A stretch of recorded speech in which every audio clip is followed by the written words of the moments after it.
It is WrestleMania season, and as we get ready to close up this podcast, Andy and I have been talking about, well, what are we going to do for WrestleMania? We like to talk about some old stuff on this show. That's what I love talking about.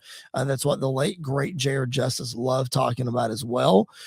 So, in order to honor him and honor what I really like to do, and this segment specifically gears a lot towards Andy, it's WrestleMania season. So this segment we're going to do for the next 5 or 6 weeks or so, the biggest what ifs in WrestleMania history. Now, Chris, what are the biggest what ifs? What do you mean by that? Well, it's simple. What if this happened? What if this didn't happen? So drop some comments, drop some questions about what you would like us to talk about in the future on the biggest what ifs of WrestleMania season. The one we're going to talk about tonight is, what if CM Punk did not walk out of the WWE in 2014? Now, we know by a post that CM Punk made a couple of years ago with this WrestleMania run sheet that he was scheduled to face Triple H at WrestleMania 30. That was in 2014. Obviously, we know how that pivoted. Triple H faced Daniel Bryan. We got the Yes Movement, and the rest is history. But Andy, what if CM Punk hadn't walked out after the Royal Rumble? What if CM Punk stays? We know there was some medical stuff going on that he might have had to take some time off for. Maybe he doesn't even wrestle at WrestleMania because of that medical stuff. Who knows?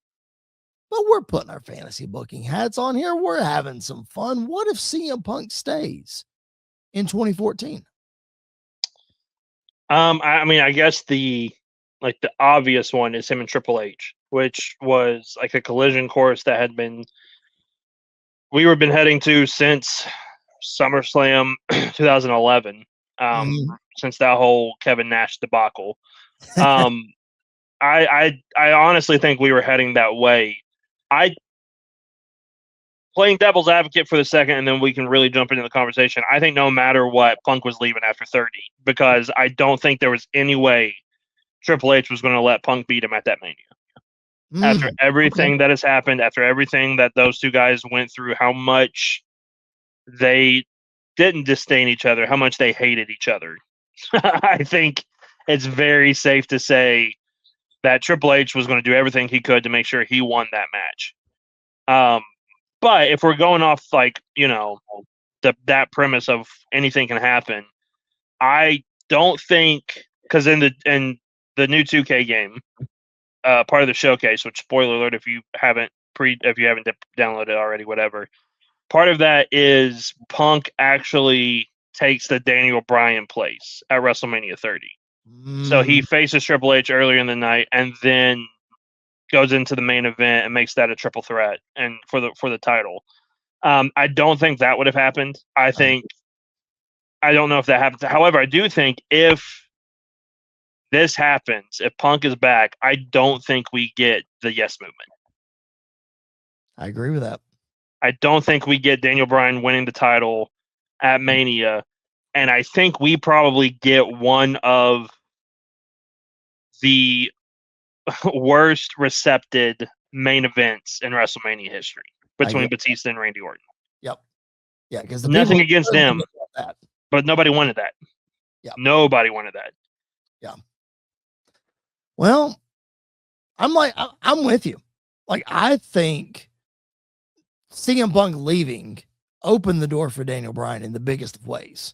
Yeah. Because I don't think we nearly get the popularity of Daniel Bryan. Because look, let me flash this picture back up here. Daniel Bryan at WrestleMania 30 was supposed to have a rematch with Sheamus, who squashed him in 18 seconds from WrestleMania 28. Like, he wasn't anywhere near the main event card for WrestleMania 30. And then bada bing, bada boom, some things happen. The Yes Movement happens, and then Daniel Bryan gets his moment. Yeah. That probably doesn't happen if Punk is there. I'm not saying that Triple H had to be the catalyst for that and, this, that, and the other, but I'm like you. I don't think that CM Punk would have inserted himself into the main event. I guess my real question for you, I know we're focusing this around WrestleMania, and that WrestleMania 30 was during my dark period. I wasn't watching regularly at the time. I know we're focusing this discussion around WrestleMania, but if CM Punk stayed in WWE, and let's just say you mentioned you thought he would leave after WrestleMania anyway. Let's say he did not leave after WrestleMania. Let's say that his burnout was not a real thing and that he was in it for the long haul. Do you think he's still in WWE today in some form or fashion? That's a very loaded question. Mm. I don't know because Let me make it a little bit, maybe a little easier for you. Maybe let's just say for the sake of this argument, he's not in WWE today because he's 48 years old. And that would mean right. that 12 more years of running and gunning. And, let's just say he's not. Right. Do you think he is as well revered today as he was back then had he stayed, or absence makes the heart grow fonder? Everybody just needed him back. I think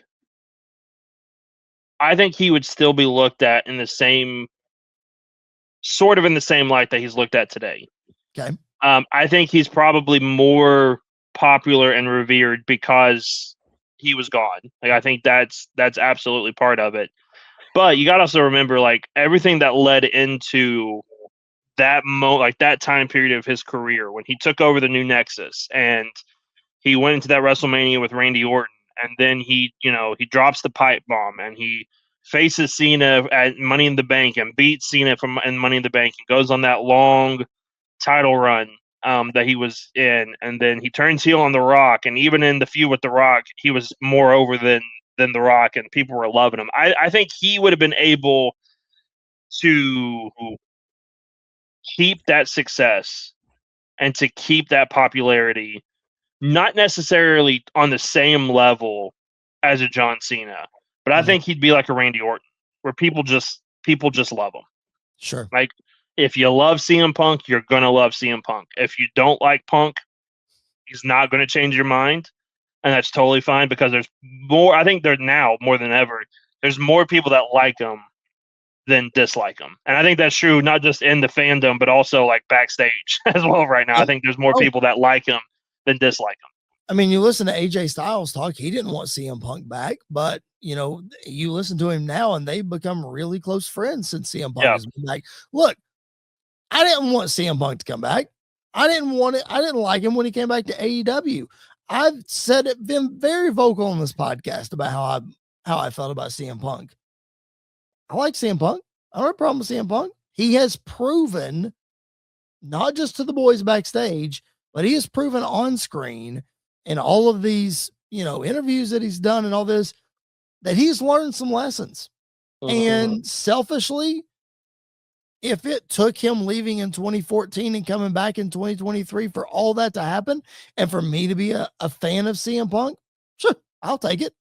Yeah. I'm glad he left, because the whole trajectory of the WWE totally shifts if he is still there. Yeah. We mentioned Daniel Bryan. Who knows what happens with Roman Reigns? Who knows what happens with Seth Rollins and his rise? Who knows if Brock Lesnar has his dominant reign? And that, just look at all these things. AJ Styles coming in and, all this stuff.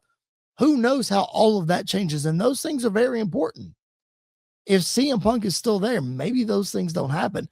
And I'm telling you, as cool as it would have been for Punk to ride it out and been the guy that's like, you know what, I'm sticking around no matter how hard they try to put me down. As much as that would have been cool, I'm fine with the way things turned out. Yeah, I am too. I think, personally I think him staying around would have been awesome. I think there's so many opportunities we could have seen with him in that 10-year period. I think WrestleMania 38 would have been a great opportunity to do Punk in Austin. I think that probably would have happened. Yep. I think it would have happened sooner than that. If I had I agree. I think before Kevin Owens, Punk was probably the only one that could get Austin to come out of retirement. Sure. Yep. But all that being said, like if we're looking at the what ifs, I think in a weird way, I think Punk would probably be in AEW right now. Mm-hmm.